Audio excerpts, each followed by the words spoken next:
Well, good morning, everyone. And every day we rise is a great day to be alive. And welcome to the Portsmouth Coffee Talks podcast. I'm Slim Overton, and I'm here with our host, Leah Drake Stipp. And the Colonel is trying to get on. Looks like he's having some connection problems. But we have some special guests with us this morning. And Leah, if you will, please introduce our guest since you are a former school board member yourself. So I know you're in good company today. Are you muted, Leah? I can't hear you. I am. I was, Okay. and I apologize. Okay, it is with great pleasure that I have the opportunity to introduce three of the newest members of the Portsmouth School Board, each of whom brings a wealth of experience, dedication, and passion for our community. First, we have Dr. Jacki Walker, Dr. Jacki Diva Walker, the founder and CEO of the Man Foundation. And through her leadership and vision, she has made lasting impact on the lives of many, ensuring that education and community engagement remain in the forefront. Next, we welcome Lateacia Sessoms, founder and CEO of Connecting Communities and Community of Change. Her work has been instrumental in bridging gaps, fostering collaboration, and driving meaningful change within our community. And finally, we are honored to introduce Ms. Arnette McSwain, a dedicated leader, active in both the religious community and the American Legion. Having served in the military, she continues to exemplify service and commitment to others. At this time, I would like to extend a heartfelt thank you for your service, Arnette Love McSwain. Thank you for your Thank you. service. And those out there who are listening, please join me in the warm welcoming of these outstanding individuals as they step into their roles on the Portsmouth School Board. So, welcome to each of you, lovely ladies. I'm so Thank happy you. that you all are members of the Portsmouth School Board. And I know that because of the work that you have done in the community, that you will continue to bring that zeal and that zest to the Portsmouth School Board. So once again, I want to say thank you so very much for joining us on Portsmouth Coffee Talk on this morning. Thank you, Miss Thank Leah. you. Mr. So it, Slim Overton.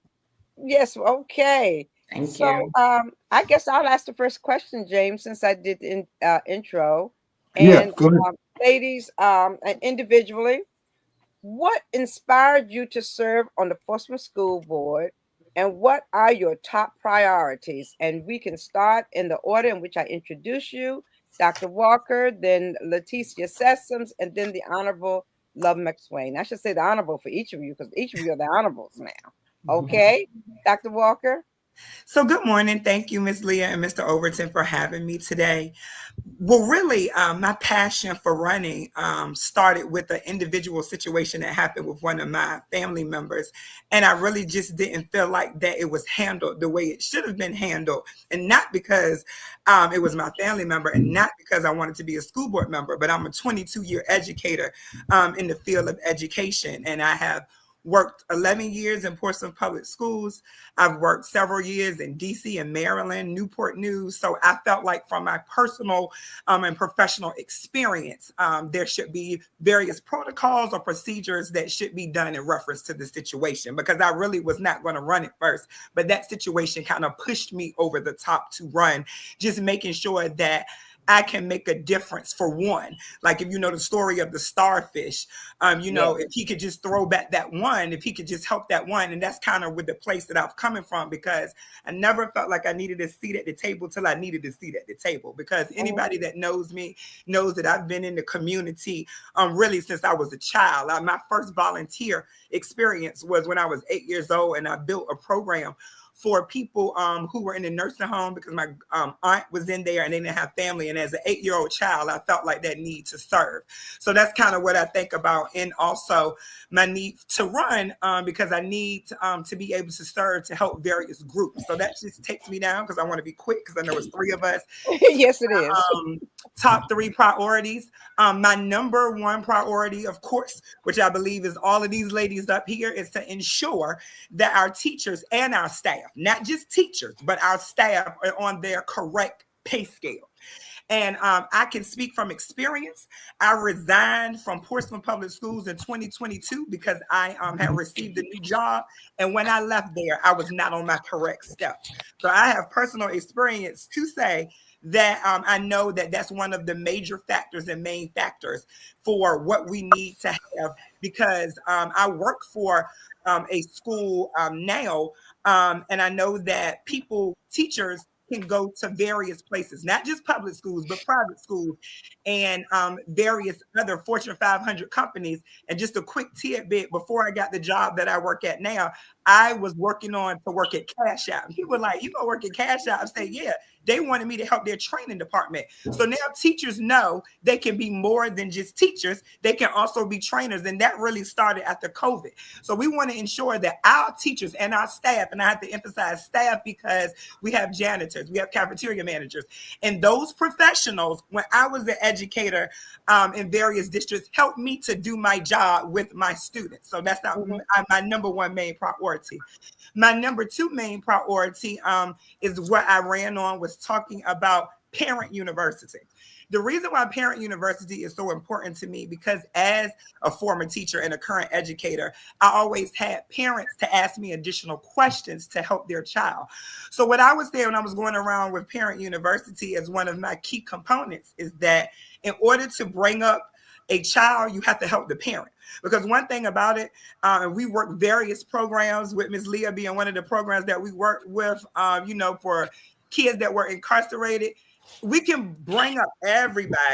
But if we take them back into an environment that the parents didn't have the support that they needed as well, it's kind of like a wash and a void, because they need to be learning simultaneously at the same time. Yes, I was teaching the student about social and emotional skills, but I was also teaching the parent about social and emotional skills, so that they're together and in sync.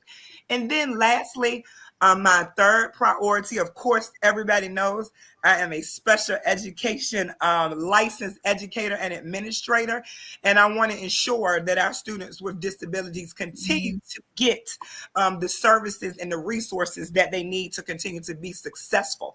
And I'll stop there, because you probably ask a question about something else that kind of deals with that, but they're my top three. We will. Thank you, Dr. Jacki Walker.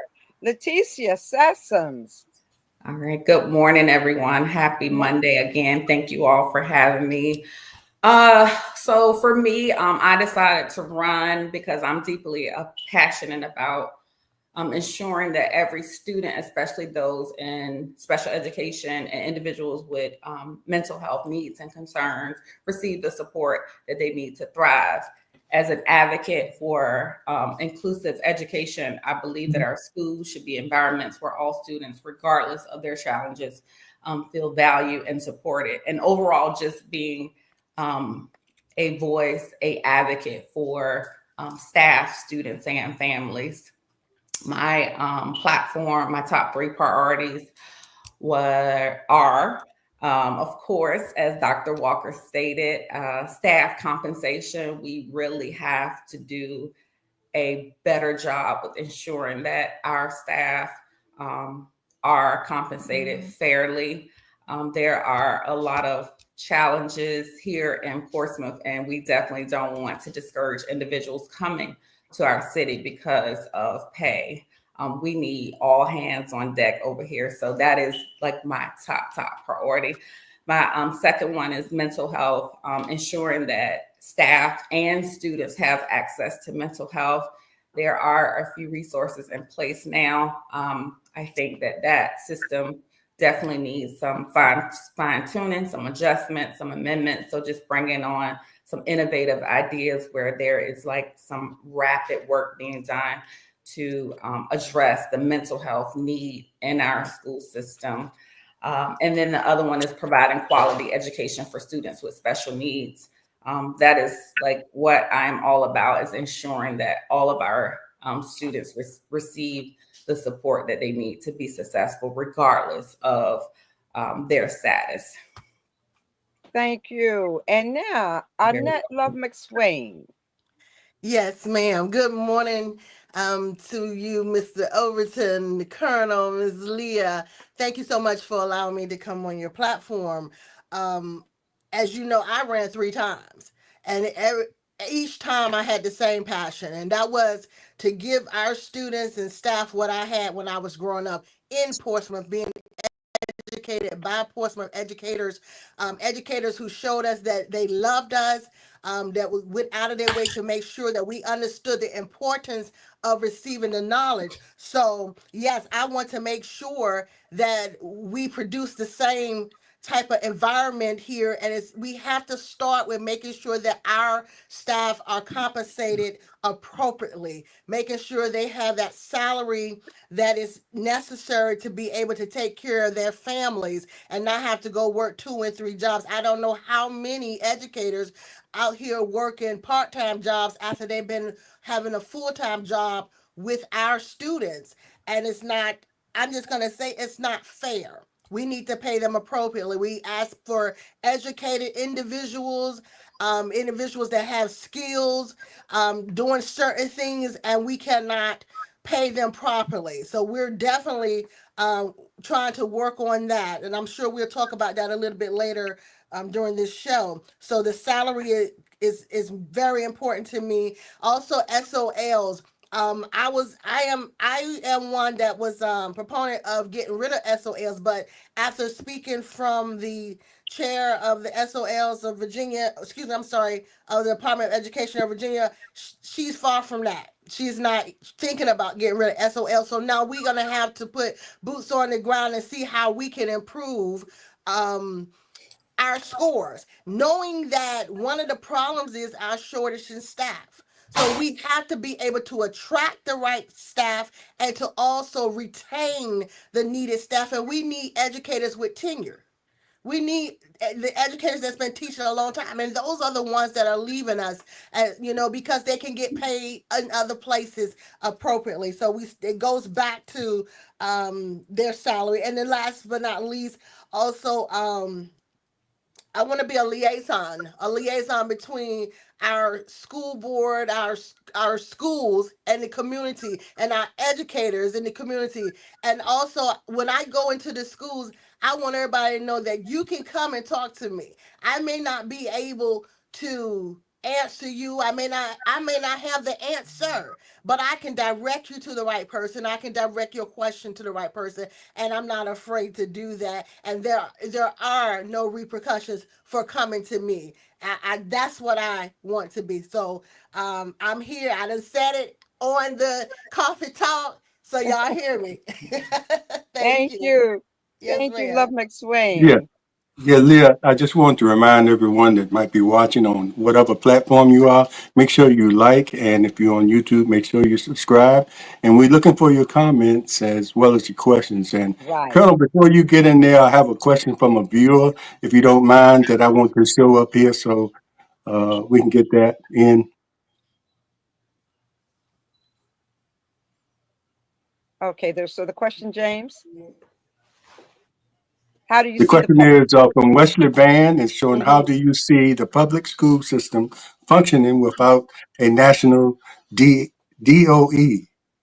Uh-huh. I'll answer it. Uh-huh. Okay, Dr. So Walker. So I'll answer it because that actually was part of my introduction that I said I'll save. So the National DOE, which would be the Federal Department of Education, right now we know that the current administration is trying to dismantle the Department of Education.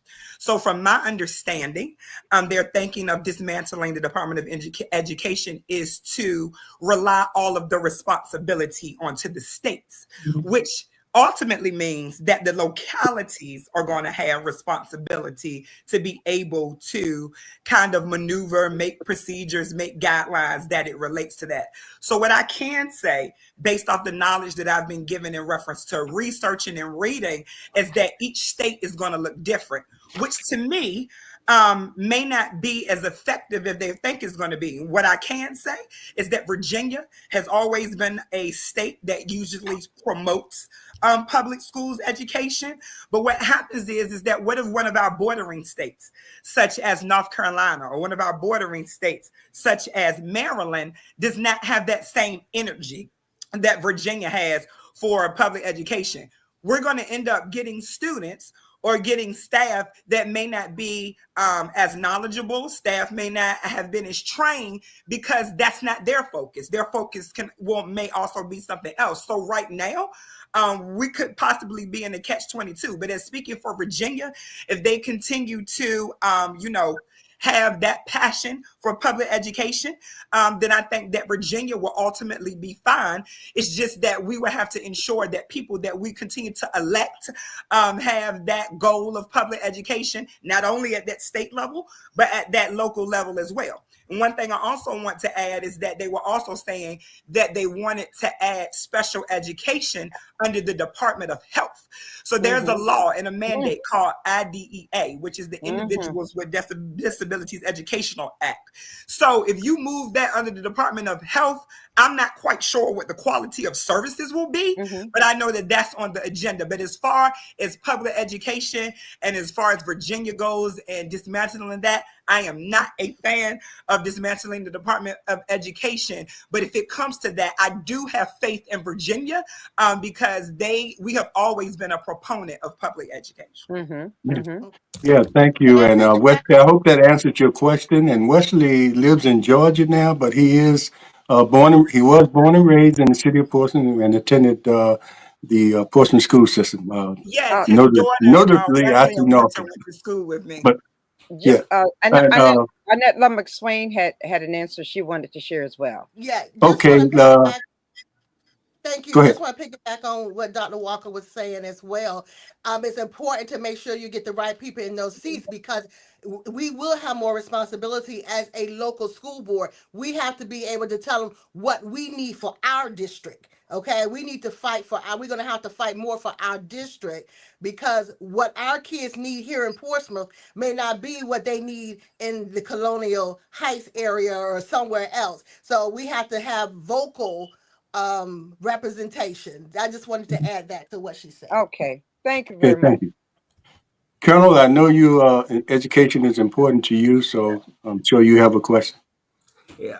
Matter of fact, I'm going to try to tie that in, and I'm glad we talked about the dismantling or the actually destruction of the Department of Education, and it is part of a wider view from this regime and his white supremacists at the White House that they destroy education, and they tie it to, if you look at how they're going to do it, it's all about the money.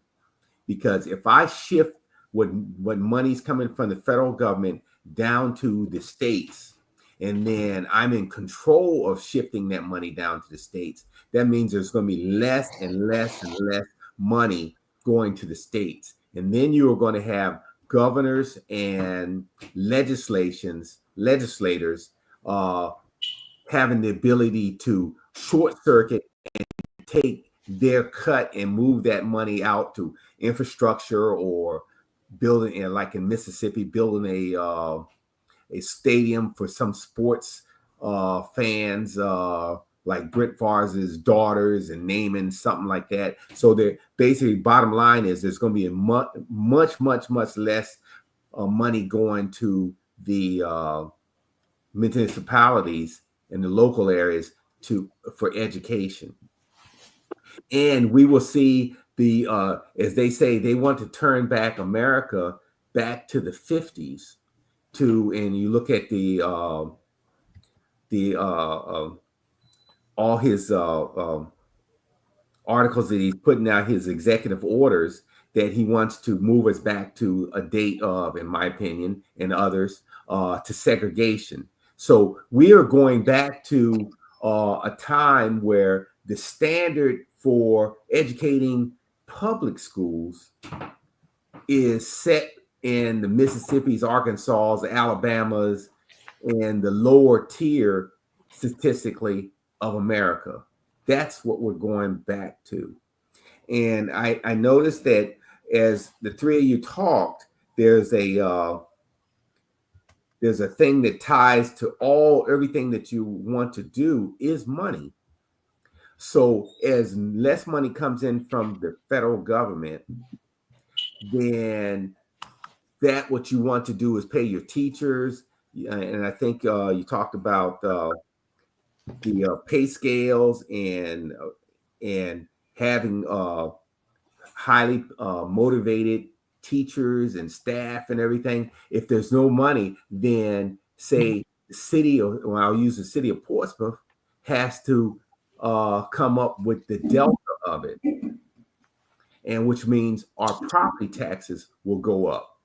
And so people, this is a backwards doorway of raising or increasing the taxes with an effect of raising our property taxes. And people are going to have to know that to maintain standards and maintain the educational status and improving the educational status of our kids, we're going to have to pay more taxes, because they, meaning this regime, Mr. Trump and his white supremacists in Congress, in the Senate, want to push us back to segregation and move us back to that standard of yesteryear. And then so the other piece I want to say is they will push the advent of school vouchers and charter schools. And so it's very important that we have legislation, especially in the state level, and a governor, because we have a governor's race coming up. And we already know that our Confederate governor, who is term limited, wants to push charter schools and vouchers. And don't be blindsided by his proposal to increase education on the way out the door for the next person. So we need to have Democratic governors in this state that believe in higher education, that will push back against the white supremacists in the White House. And so, so for the three of you, I think I gave a lot of concepts in there. Let's see, y'all.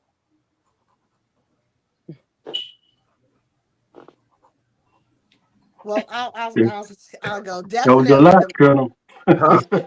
Definitely the money is being affected. Okay. Yes. Definitely. And like you say, it's going to fall on the cities. It's going to fall on the municipalities, the individual municipalities, as far as where we going to get this money from, but I have never, it's amazing the lackluster attitude towards education. Mm-hmm. This is what we build upon. This is what moves us forward. And like you say, it seems like we are going backwards. It's like we don't care at this time, and I'm using we loosely, whether or not our children are educated. And this is something that they need to be successful. And this is why I fight so hard, because unfortunately, or should I say fortunately, we're still going to have to educate our kids at home as well. Okay? Because if we notice things are being cut out, things are being covered up. But my mother always taught me, if you don't know your history, it will repeat itself. And it just seemed like I'm seeing this all over again. Like you said, Colonel, we're going backwards. We're going backwards, and I see that. I know you see it too. And so now the question is, what we're going to do? Are we going to fight? Or are we going to stand by and just let this happen and let our kids be affected by this? Because like you said, you're going to get those vouchers. And I understand school choice. I understand that. But to me, with school choice, you have to have certain criteria in place for school choice. Because what happens when your child don't get it? You understand what I'm saying? So I just feel like we have to be have a watchful eye on what's going on, and then we got to speak up. Well, and let me add one thing. When you talk about when we talk about school vouchers, mm-hmm. and you have to understand, those charter schools will not take or will shun to take first people of color, mm-hmm. because there will be a delta. There'll be more money for that school. You get that, say I'll use for a round number, $5,000 voucher, mm-hmm. then you have to pay the delta on that. And then so how many families are going to be able to afford that? And right. Then if you have a child with a disciplinary problem, or I have a behavioral health problem, or any kind of other problem that needs an IDP to help in their to get them through schools, they are not going to be accepted into a charter school. Right. Those kids will be and historically have been also shut out and sent back to what? Public schools, because that's where all the talent and resources go to help that child. So that child will be cut off from America. And as you say before, made the comment, we have to educate our children. Look at the executive order over the weekend that he tried to slide in there. And it was mainly towards the museums and education towards the African-American history, because they want to wipe out everything with slavery, everything with that have of color, because they are saying the kids this overarching theme of DEI, where they can hire a non-qualified person to a job. It has to be a white male, blue eyes, to a job that, say, a doctor, you have to have a doctorate to get into. And I can, if I'm a white male with a high school education, I'm qualified for that job. So they're changing the sphere of education and actually this America, and driving us back to a time that none of us, and we're all old enough to know, and we all have picked up books that they have not picked up and won't pick up anymore, or don't exist anymore, because we'll start to have book burning ceremonies like they did in Nazi Germany, and that is coming. And they've already started that, not in concepts, meaning removing books from shelves, which is, to me, is the same thing of libraries. It's the same thing of books saying, just like in Nazi Germany. They're doing that right as we speak. And then I think somebody talked about the midterms being darn important. The midterms, if we don't get the House back, and we don't get some people to run for the Senate and keep our Senate there and overturn the Senate, look for the 2 years after that, there'll be an executive order to have separate bathrooms, and we'll go on from there. And for the folks out there, if you're not old enough to know about segregation, look it up while you can, before he makes an executive order to Google to take away all the definitions and histories of segregation. And for me, I am not going back to segregation. Okay, and the national implications are definitely important to education, and we have the three board members here. We want to give them time to address, especially the school board budget. And the reason I wanted to chime in on that, because the budget session is coming up for city council, and the citizens need to know the needs of the school board budget in order to go to make their appeals. And I want each of you to talk about the budget, especially starting with the estimate of needs from the school board director. And because that seems to be where the discord is between you and the city council as far as funding. And, it looking at the meetings, look like y'all even cut back on some of the funding that you all wanted in its estimates of need in order to make sure that it's approved by the council. So it still seems to be a little disconnect there. And I'll say this one thing. It seems like, because we had two council members on about 2 weeks ago, and it seemed like, things were, kind of going well with what we could see. But people need to watch the school board meetings where where the rubber meets the road, and the real conversation is about what the needs are of the school system. And I appreciate if each one of you comment on those needs, and how important it is for the citizens also to get involved to help you all achieve those needs, because it's very critical as far as the success of the school system. Anyone can start first. I keep going first. I'm gonna let somebody else go first. I'll go first. And so, as you stated, the budget is very critical. It is the ask for the need, and not the things that we wanted or desired. The proposed budget by the city manager was a little shy of what we asked for.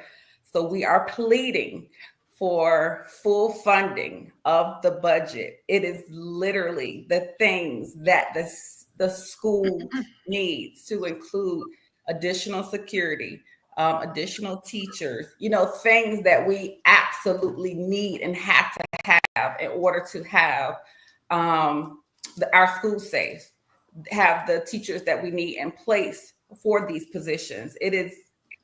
I cannot stress the importance of giving us the money that we ask for so that we can continue to move forward, continue to progress.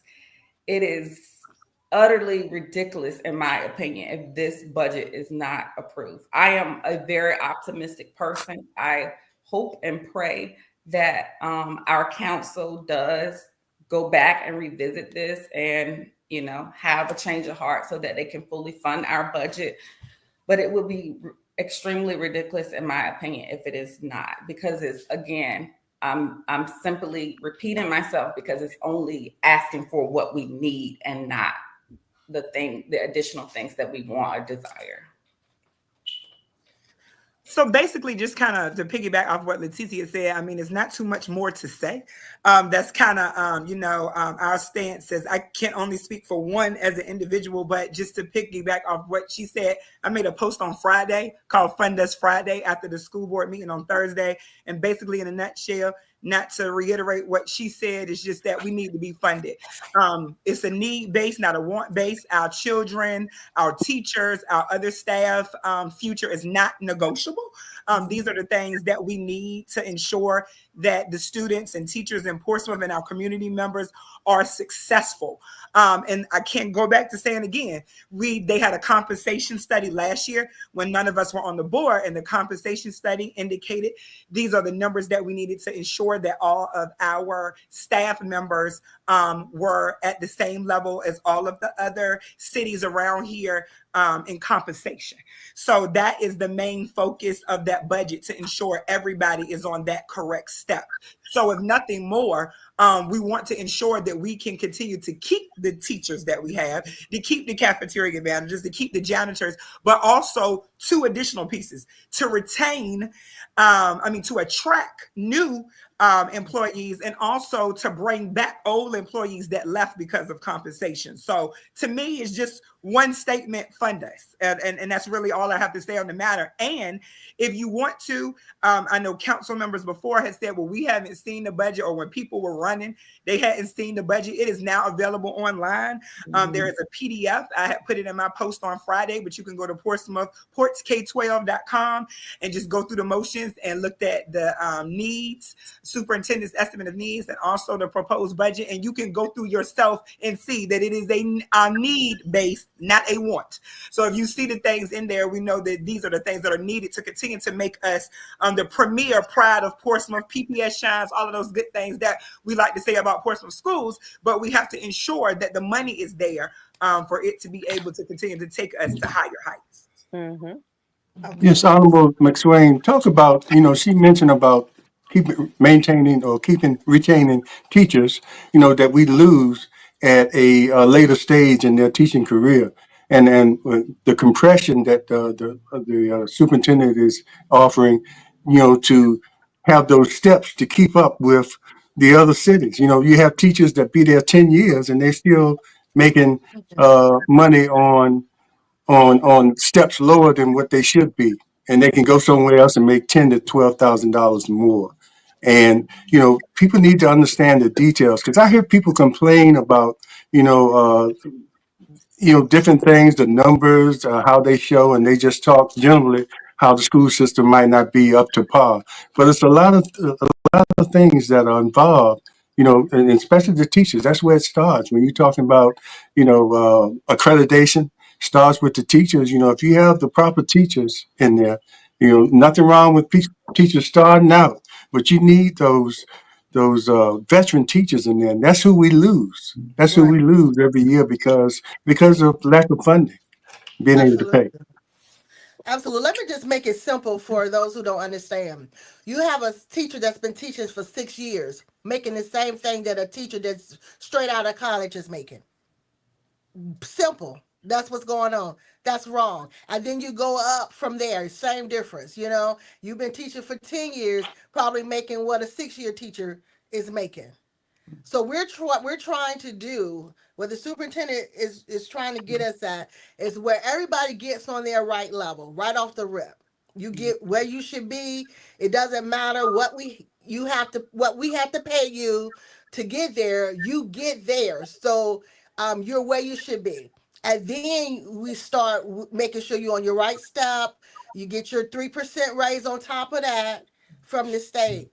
And so what we were talking about as far as the budget, I was trying to find some numbers. I think if I'm not mistaken, we asked for this year coming, it was a $22 million increase. We're only asking for a little 9 million $9 million. from the city. Okay. I think with the budget that the proposed budget that they agreed on was giving us 6 million instead of the 9 million. Okay. And then let me say this, it was 3 million already as a contingency in our proposed budget because we didn't know whether or not the state was going to pay for the mandatory 3% raise. So what happened is that 3 million was taken back. So really and truly, we down 6 million because that 3 million was in our budget. So right now we're at a place where we're gonna have to, and I say we because it ultimately gonna come to us, the school board.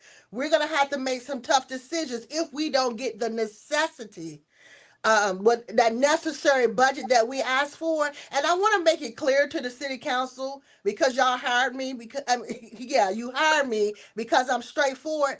I am not them old board members.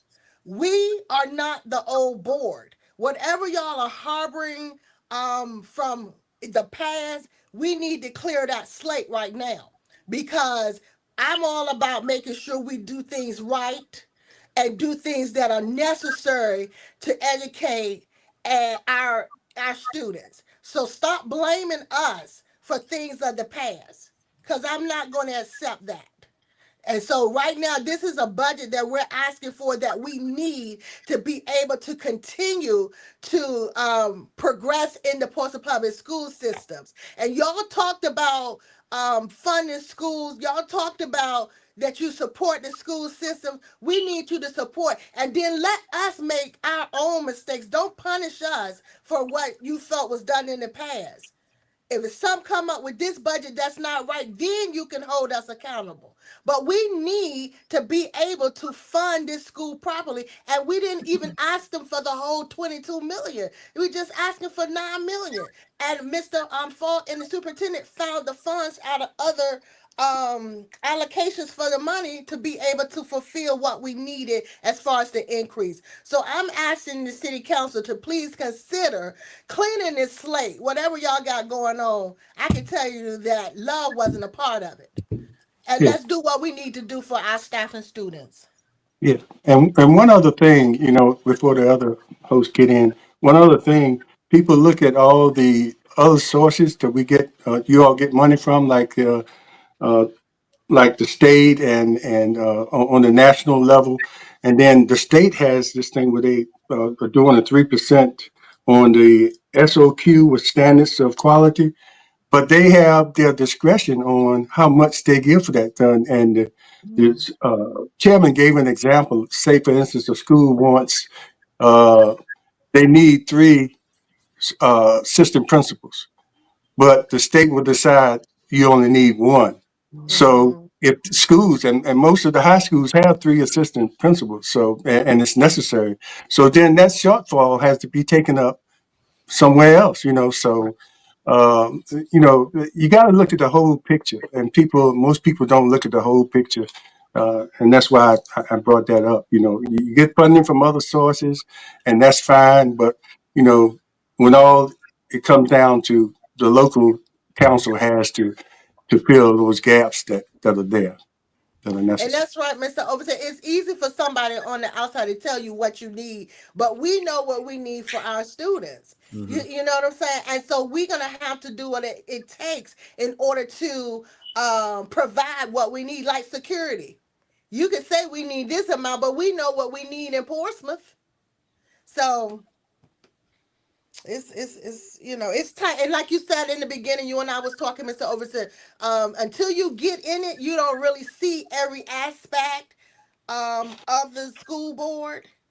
But now that I'm in it and on the board, I can see, okay, we're not getting this assistance from here, or we need more here. And you can pretty much, that's why we needed to be at the table, so that we can help when needed and speak out. Okay, y'all ain't gonna do all the talking, y'all know. Yeah. I I'm glad. I get a little passionate about this thing here. But you know what? DC, you had something to share? Did someone just say something? That was me. The colonel was speaking. Yeah. Well, that I was just want to fun. add something that I Yeah. said in my statement before. What people don't understand is that we want the compensation study to be fulfilled for everybody, not just Yes. teachers. And as a Yes. former teacher, a current, supervisor at another district, a lot of times people don't realize, you just say, teachers, but it takes more than a teacher to ensure that education and learning is taking place. So we need to put that broad message out there that this plan is for more than just teachers. It's for the cafeteria workers, the security. It is for, the custodians. And when people just say, oh, well, just for the teachers, no, it's for everybody, because anybody in this area can go to any district and kind of plan, I go to this district, I can make $5,000. I go to this district, I can make $10,000. But to ensure to retain the quality professionals, not just teachers, and to attract not just teachers, and to retain and get back not just teachers, we have to ensure that this budget is fulfilled, because it's more than just about teachers. Teachers are the forefront, but everybody it's the whole village mentality. So I just want to put that out there, because a lot of times people don't understand, oh, it's about teachers. No, it's about everybody, to include central office, to include principals. When you look at it just from face value, you look at about teachers, but it includes everybody. And in order for us to continue to be and work towards being that premier, all of those positions have to be on the right step, not just teachers. Right. And And so when we say educators, we sorry, know go ahead. we know that funding is crucial for educating our children in Portsmouth. But however, we also need to look also at what measures are taken to improve academic achievement and student outcomes.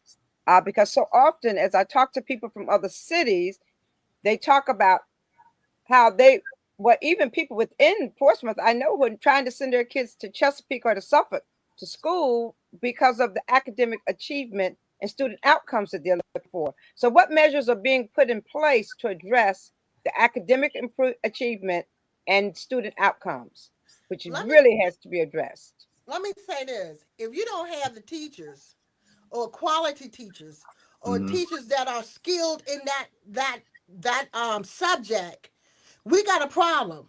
Okay. So that funding piece will help with getting those teachers that we need to put into place in order Yes, to ma'am. improve this achievement of the students. Yes, ma'am. When you got substitutes teaching our kids, and you have people, international teachers, not saying they're not doing a good job, but we need teachers who are skilled in certain areas. We have problems in reading. We have problems in math. We need teachers who are skilled in those areas. If you cannot pay these teachers, these people who are experts in this area, they're not going to stay.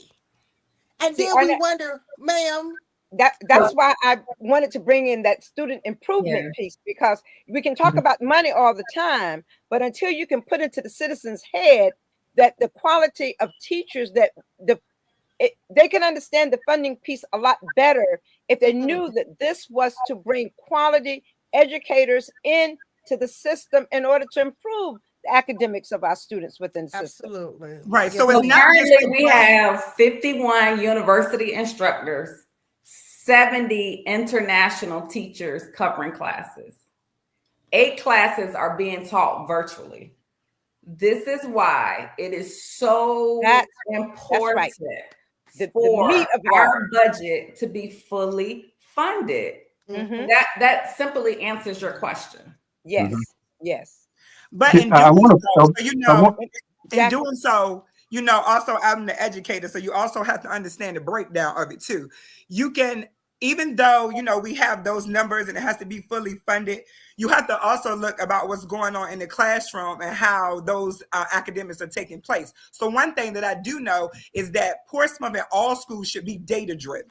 So if we're a data driven, environment, then when we're going out and looking at the data, so for example, if you have, you should always do formative and assessments and summative assessments. And I'm a teacher, so I'm talking in teacher terms, but this is kind of like the breakdown for you really to understand. So all throughout the instructional day, you should be having what we call check-in for understanding. And that turns into formative assessments, which breaks down into data. So when you're getting that data, you have to ensure that interventions and remediations are taking place within that classroom. And that a lot of times that those people that are in the classroom that are not certified teachers don't sometimes understand what to do. So it's more than just having a high quality teacher. It's having a high quality teacher in there that understands the breakdown of data, because everything that surrounds education has to be on data driven instruction. So if you're not able to, if you have a 50% failure rate and you have to go back and remediate an intervention, and you do a pre-assessment and a post-assessment and those numbers are still not coming out right, Portsmouth has benchmark assessments that students take. They have various assessments so we can break down. So you're really going to have to disaggregate and break down the data to see where this is happening at, where the strengths are, where the weaknesses are. And you have to have people that understand this language that I'm talking about so that the students are able to fully get the instruction that they need that can not only show mastery, but also growth. Absolutely. And at this point, we can't even get to what Dr. Walker talking about because we just trying to cover the classes. I mean, I'm just saying, let me just make it Right. simple. And that's the most important piece. You have to get to what I'm talking about to really see growth, change, and progress. So that, that's how the numbers and the chips will fall. So if you don't have those people in place to do what I'm referring to, then of course it's not going to always look successful. But please don't let numbers fool you, because we have a lot of growth. Like I said, I'm not speaking from the mind necessarily of an elected official. I'm speaking from an educator with 22 years experience, with 11 of those years being in Portsmouth Public Schools. So I understand the dynamics and what has to happen and what needs to happen for us to be successful. There's a lot of passion, and I think that looking back at it, and I'm trying to see how the city manager, who runs basically as administrator for the city, and I believe, Love, you said there was a $3 million delta between the ask and need that they put for their budget. Am I correct? Yeah, from my understanding, they put down for us like $6 million or so dollars, right? Right. But yet they took that $3 million contingency that we had for the raises from the state. They took that back. So really, we had that in our budget as well. So it's like they took $6 million from us instead of just the $3 million, because we had already calculated that $3 million still in our budget. Even though the state is going to pay for the teachers, we still had kept that in our budget. So if we could just get what we asked for, we can make do. We want that $9 million that we asked you for, right? So that we can do what we need to do. Yeah, and for those new city council members, this is time. It's a time for showing up. Get the money. $9 million. The monies that we're talking about is a rounding error in the total budget to run the city, a rounding error, and the money is there. And even though the city manager may think that, oh, I'm going to hold back this because I don't know what's going to happen on the state and federal level, it is so close that one, you have to put your guidelines is we have to take care of our kids because they are going to be us. And we do not want to be on the same lines of the school systems. And I hate down in the Confederacy, down there in Mississippi, Alabama, Arkansas, and all them. That's what they want. let's cut it off right now and just fund the school board, fund our schools the way they should be, and stop all this nonsense up there. That's my piece. Yeah, I think even with all the shortfalls we have and the things that need to be worked on, we really need to celebrate those students that are really achieving. Even with all this, we have some students that are really even outside of with the robotics and things like that, and the dual Dual education, enrollment. in college and getting degrees, from a community college and high school at the same time. So there's some students out there really achieving. And I saw, and I encourage people to watch the beginning of the school board meetings. That's when you see some of the students coming forth for being recognized for their achievements. They had one fellow come up before the school board and say what he saw was a better attitudes with the students, and that's something that's been a problem. So we need to celebrate them while we work on all these things they need to be better as a whole. But don't forget the ones that are really achieving that probably encouraging other students to do the same. So we have to keep that in mind as well. Absolutely. Yeah. But Slim, I just had an epiphany. Mhm. It is more important to provide the appropriate education to our kids today than it has been in my lifetime.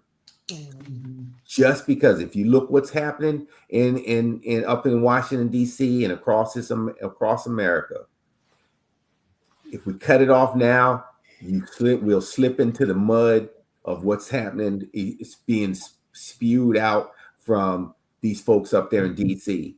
and we will set back our kids for another generation.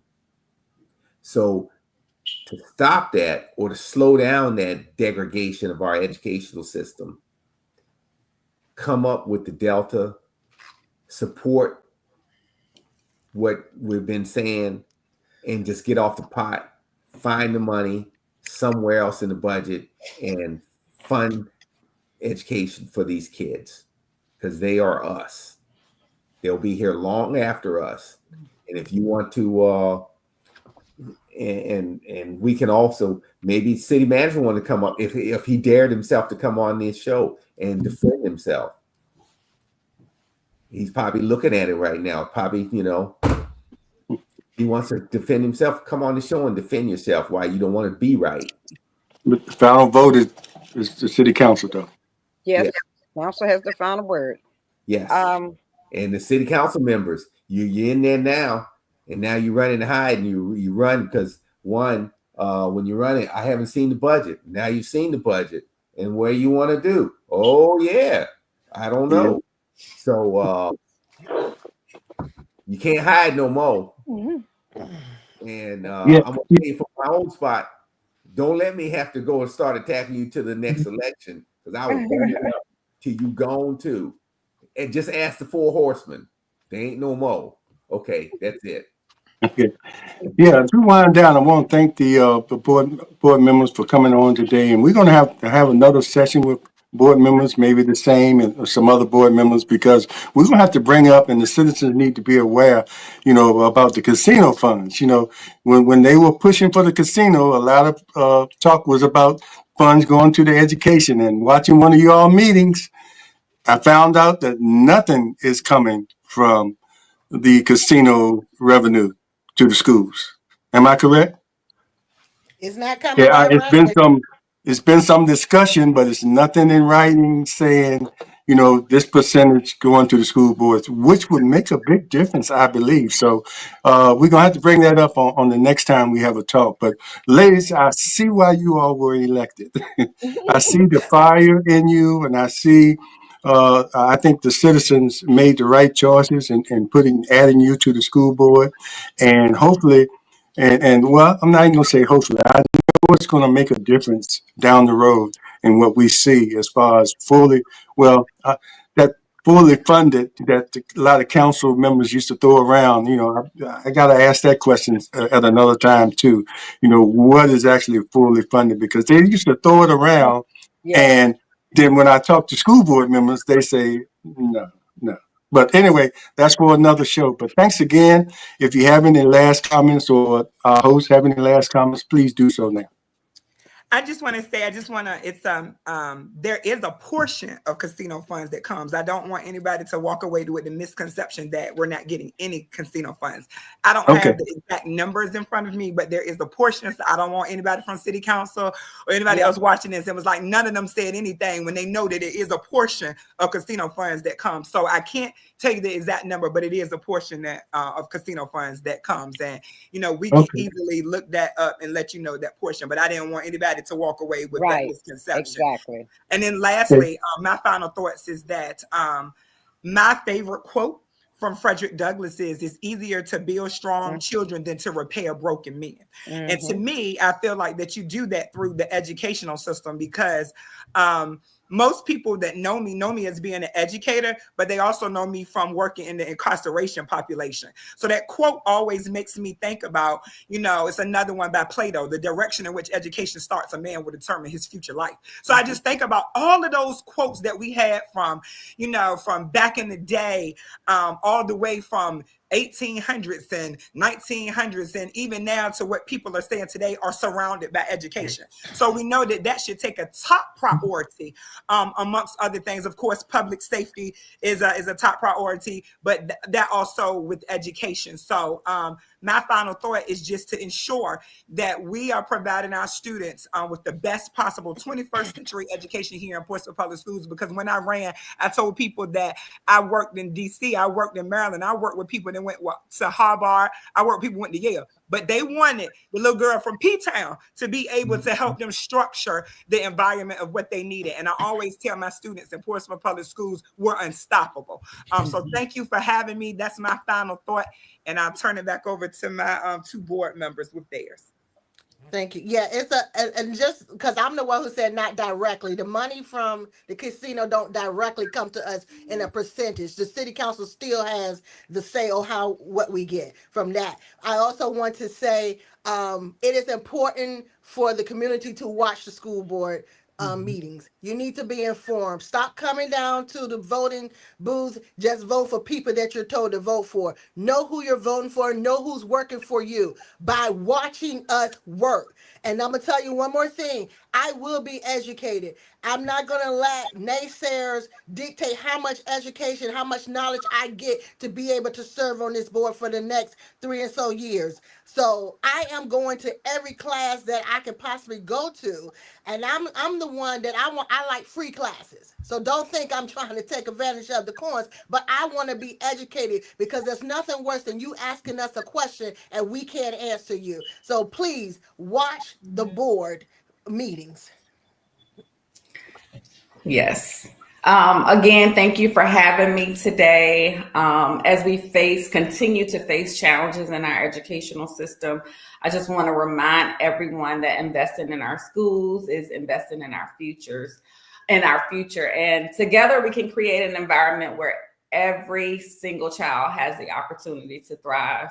I encourage our community to stay engaged, to advocate for our students, and support our educators, all of our staff. Again, watch our meetings. Those are opportunities for individuals in our community to actually hear and see what is really going on. I know a lot of people watch the city council meetings. They are a little more lively than our meetings, but our meetings have a lot of substance, a lot of information that we share, whether it's highlights of things that are going well or things expressing our needs. And right now we need our budget to be fully funded. So I encourage everyone to help us to advocate and work together to get our budget funded so that we can continue to invest in this amazing, great city of Portsmouth. Well, ladies, you did an amazing job. Not that I am surprised at all. I really appreciate the zeal and the zest and your desire to make a change in the Portsmouth public school system. And I think that if you keep that up, surely we can bring Portsmouth Public School up to where it needs to be in addressing the needs of each of our students, addressing the needs of our staff, and addressing the needs of all of our staff, not just the teachers, but all of our staff, and to ensure that we will have quality individuals who are working within the Portsmouth public school system. So I just want to thank you all so very much, and did a wonderful job, and we look forward to talking with you further on Portsmouth Coffee Talk. Thank you once again. Thank you. You're welcome. Have an Bye-bye. amazing day. Have a Take great care. day. Don't forget to Thank tell you, your you friends too. to watch on James' page, my page, your page, our YouTube page, and go to our YouTube page, like and subscribe, please. Thank you so very Absolutely. much. All right. Thank y'all. Have a All right, wonderful thank week. you. Be our guest on the Portsmouth